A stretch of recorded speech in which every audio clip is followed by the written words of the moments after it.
अस्सलाम वालेकुम दोस्तों, मैं हूं असलम आलम और आप देख रहे हैं गल्फ़ एक्सपर्ट।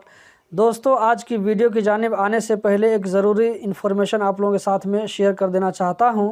वो ये कि अभी कतर में विज़िट वीज़ा, टूरिस्ट वीज़ा या बिज़नेस वीज़ा में जाकर वहां पर आप वर्क वीज़ा में चेंज नहीं हो सकते हैं। वर्क वीज़ा में आपको कन्वर्ट करने का अलाउ नहीं है। आज मुझे किसी भाई ने फ़ोन करके कहा कि उनको कोई एजेंट बता रहा है कि आप टूरिस्ट वीज़ा में कतर चले जाओ, जाने के बाद में वहाँ पर तुम वर्क वीज़ा में कन्वर्ट हो जाना, कोई परेशानी की बात नहीं होगी।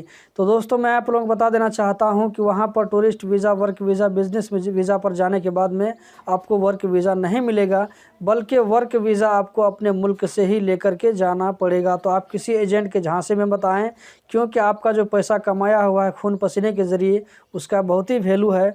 उसको किसी एजेंट के ऊपर भरोसा करके बर्बाद मत करें। इस वीडियो को अपने दोस्तों के साथ भी शेयर करें ताकि उनको भी ये जानकारी मिल सके और वो भी किसी एजेंट के बहकावे में आने से बच सकें। दोस्तों, अब आते हैं आज की वीडियो की जानिब।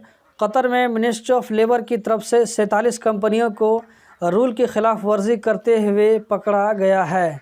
इन कंपनियों को पब्लिक प्रोसिक्यूशन के हवाले कर दिया गया है, जहां उनके खिलाफ कानूनी कार्रवाई होगी। इन कंपनियों को पकड़ा गया है कोरोना के ख़िलाफ़ जो अभी कतर में प्रिकॉशनरी मेजर्स को अपनाना है, उसको न अपनाने की वजह से इन कंपनियों को पकड़ा गया है। मिनिस्ट्री ऑफ लेबर की तरफ से उसके सरकारी अकाउंट पर ट्वीट किया गया है, जिसमें कहा गया है कि जुमा के दिन छुट्टी का दिन होता है, रेस्ट का दिन होता है कतर में रहने वाले तमाम वर्करों के लिए।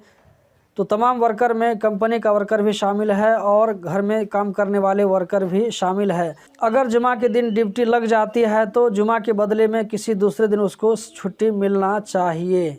बहुत सारे दोस्त पूछते रहते हैं कि कतर में फ़्लाइट जा रही है या नहीं जा रही है, या ये कि बंद है, और वीज़ा ओपन है या ओपन नहीं है। तो दोस्तों, मैं बता देना चाहता हूं कि कतर फ़्लाइट आ भी रही है और जा भी रही है।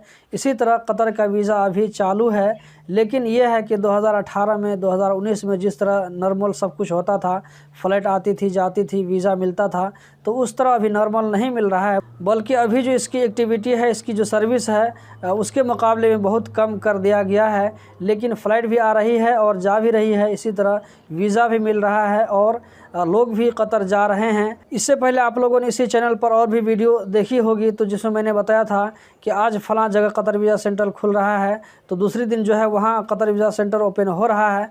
तो दोस्तों, जब वीज़ा नहीं मिल रहा है तो कतर वीज़ा सेंटर क्यों ओपन होगा, फिर किस काम के लिए ओपन होगा? दोस्तों, इस चैनल पर मैं हमेशा आप लोगों के साथ में सही इन्फॉर्मेशन शेयर करता हूं। वीडियो बनाने से पहले मैं खुद स्टडी करता हूं, उसके बाद ही वीडियो बनाता हूं। और मैं वीडियो बनाने के लिए हमेशा कतर का अरबिक न्यूज़पेपर ही पढ़ता हूँ, ताकि सही जानकारी आप तक पहुँचा सकूँ। तो दोस्तों, यही थी आज की वीडियो। उम्मीद करता हूँ पसंद आई होगी।